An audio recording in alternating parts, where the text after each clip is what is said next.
اوس کې مفتی ظرف خان صاحب رحمه الله الله دې جنت عدن نصیب کړي، الله دې جنت الفردوس نصیب کړي. هغه ول ما خوب لیدی زه په قبر کې چکشیر شو ولم نو مال ربیا ملائکه راځي. خیر از ما پښتنه رښتنه وسوله نو په هغه ملائکه کې چې هغه زما مدد او نصرت دې کوي هغه وویل زه قران یم، ابل ویل زه ستاسو د سهار منځم چې تا په ټول ژوند پرې شي نه یم، اوس موږ ستاسو مدد او نصرت چې دی هغه کوو. صحیح سم چې څه کړو نیک عمل مفتی ظرف خان صاحب رحمه الله. او تاسو په دې خبره سره عزیزانو پیغمبر علیه الصلاۃ والسلام فرمایي د قیامت په لوړو علامو کې یو علامه دا د نشانه دا ده چې علماء حق به الله رب العزت د مځکې سټولي. علماء حق دا به د مځکې سټولېږي، جاهل به پاتېږي، بیا به ښځه طلاق جاهل سړی ورته وایي چې یا نه د طلاق هغه به نه طلاق دی به طلاق چې د هغه دا د الله رسول فرمایي د قیامت علامه ده. علما چې دي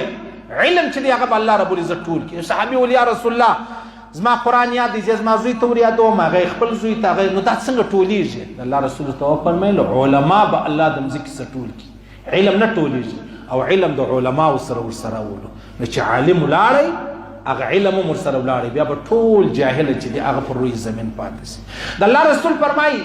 چا پښتنه جنې وکول یا رسول الله یو عابد دی بل عالم دی. عابد او عالم کې کم یو ډیر فضیلت لري. عابد معنا نفل المنزونه ډیر کوا، اشراق کوا، تهجد کوا، څاښت کوا، اوابین کوا، صلات تسبیح کوا، تهجد کوا او نفل روزي ډیر نسا دا عابد دی. تسبیح ډیر اړوا او بل عالم دی. دا عابد غټه مرتبه ده کړه عالم. د الله رسول ورته فرمایل د عالم مرتبه پر دی عابد دون الوړه ده لکه زما مرتبه په تاسو کې یو ادنا مسلمان. پیغمبر صلی الله علیه وسلم زما مرتبه په تاسو کې یو ادنا مسلمان، زما مرتبه خو ډیره پر غټه ده. د عالم مرتبه پر چا پر عابد باندې دون غټه ده. د الله رسول فرمایي د عالم فضیلت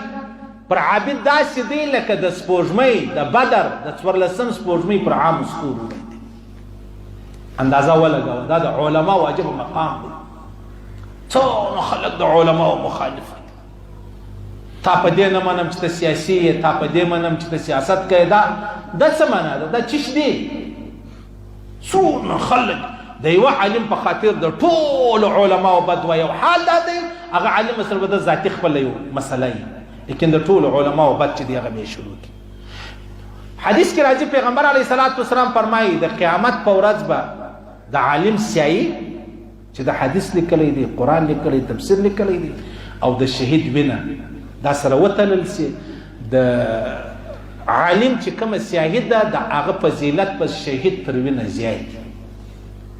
دا ولی علما فرمایي هغه وجه دا ده چې عالم چې دی دا د الله د رسول وارث دی او شهید چې دی دا د الله د رسول محافظ دی، نگران دی، پیردار دی. د وارث مرتبه تر هغه پیردار او تر محافظ چې دا زیاته ده. صحیح سو د الله رسول فرمایي بستقبل چې دا ختم سي. بیهقي روایت دی بستقبل بستقوم هر قوم چې ورته هغه استقبال خوښه ده.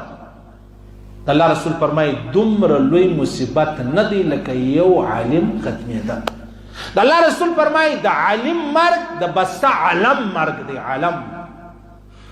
بسته خاندان برسي دومره لوی خبره نه ده لکه یو حق گو عالم دا وفات سي. دا څو دا ظرف خان رحمه الله څومره د قران خدمت وکړه، څومره تفسیرونه، څومره د کافر سره د ظالم سره د علما او د اسلام د دشمنانو سره څونه ټکر چې دی هغه وایي. صحیح سره الله رسول فرمایي اخر زمانه کې به علماء حق چې دی هغه الله رب العزت ورته کوي. زموږ د علماو په ژوند تاسو نه خبر عزیزانو د علماو خاص کر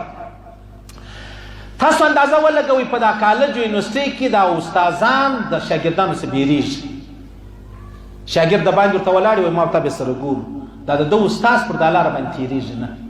نه تیریږي. ولې زما شاګرد ولاړ دی هغه به ما وایي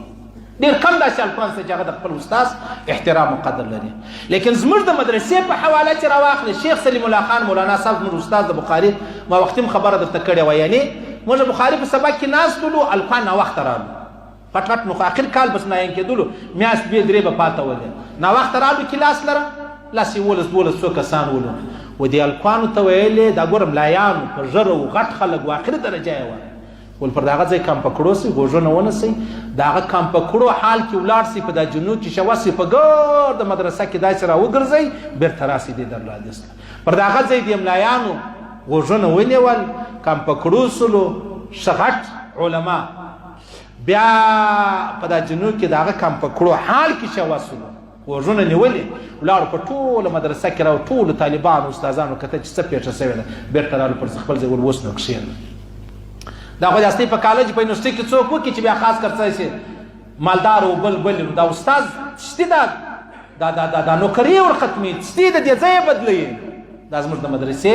دا برکتونه دي تر نن ورځ شاګرد خپل استاد وهلې نه دي او کې وهلې دي بیا چاپ لیدلې نه دی هغه شاګرد مولانا قاسم نانوتوي صاحب رحمه الله چې کله وفات شو زموږ د دیوبند بانیو د دیوبند بنیاد چا کښې شو دی چې کله وفات شو شیخ الهند محمود حسن رحمه الله دا زموږ د تفسیر عثماني چې کوم چا لیکلی دي نو دا په مالټا کې دی چې وفات شو بیا دغه محمود حسن را ولاړ شو قاسم نانوتوي چې کله وفات شو حال یې ور واستوي د ده چوټې ماله را واستوي هغه چوټې ورله را واستولې چې ورله را وایستو د استاذ دا چوټې پر سر داسې کښېښولې ولې الله پخوا زما د استاذ برکتونه و نن زما استاذ نشته زما د استاذ د چوټو برکتونه له ما اخله یا الله ما په خپل مشن کې کامیابه کړه دا د چا ځکه په دې ګرد دنیا کې پاکستان د علم په حواله خود مختاره دی نه دیوبند ته محتاج دی نه ازهر ته محتاج دی نه جامعه یونیورسيټي ته مدینه یونیورسيټي ته هیڅ چاته نه دی مجبوره خود کفیله دی جهان پر اجل ته به سبق زده کوي لیکن چې بیا د خپل علم راواخلې د دنیا علم راواخلې په عربور په فند په بجټ کې پاسیږي شول کېږي بیا یو ډاکټر چې خالد د بول ټیسټ معلوموي دی په مبارک سبق وایي بیا بدلی راځي موږ په چاندو په زکاتو په سرسایو ساتلې ده خبره ستا د پاره په عربور په یو بیا چې د انجیوز والا کوم روپۍ درکوله و ستا حال وګوره زموږ حال وګوره موږ په وچه ډوډۍ گزاره ولا ستا په پلاو باندې گزاره ولا تا خپل علم در کوم ځای ورسوي موږ خپل علم در کوم ځای رسوي صحیح سلو دا د علم د پاکستان د علم خالي اندازه ولګوه عیار لالا خو جوړېدلی دی اوس مدرسې بندول غواړي په خپل کنټرول کې کول غواړي کمپیوټر ورته وایه پلانۍ به کوي پلانۍ دی دا د انګریز اخري کوشش دا د مدرسې د مابین ځه وباسه یو شی نه پاتېږي بیا مدرسه د مابین ځه وباسه زه بیا نه یم پر دې ځای باندې صحیح شو بیا به ټوله مشتي سره پاتې شو بیا به مشتي څه حال نو د الله رسول فرمایي چې د شهید وینا او د عالم سیاهي به سره وتلل سي د عالم د سیاهي فضیلت دا به زیات د شهید تر وینې وجه څه ده وجه دا ده چې دا وارث دي د انبیاو هغه محافظ دی د علم نبوي چې کوم دی صحیح سلو او د وارث درجه چې دا بالا ده نو د مفتي زر ولی خان صاحب رحمه الله دا هغه درجه دا ډېر عظیم و دا ډېره الله رسول فرمایي زر عبیدان زر صحیح سلو یا سل عبیدان عابد دی بزرگ دی یو عالم دی شیطان ته دا زر عبیدان دا سل عبیدان د لارې اړول دا اسانه خبره تر دا عالم چې دی عالم اړوي صحیح سلو نو ما درته وویلې چې د الله رسول فرمایي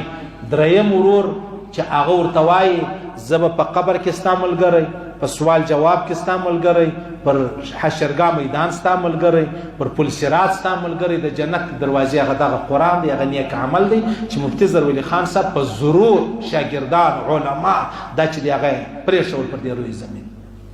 مالدار سړی چې مري هغه د قارون میراث پرېږدي چې هغه دنیا ده علم چې مري هغه د پیغمبر علیه الصلاة والسلام میراث چې هغه علم دی هغه پاتېږي صحیح سلو دا ته اندازه ولګوه دې خبرې ته او په دا سش دغه کال دا 20 چې کوم کال تیر سولو یار په دې کې چې څونه علما وفات سوي دي یا شهیدان سوي دي تقریبا بیا په نورو کلو کې دا رقم پرله پسې علما نه دي وفات سوي نه شهیدان سوي دي په دغه کال کې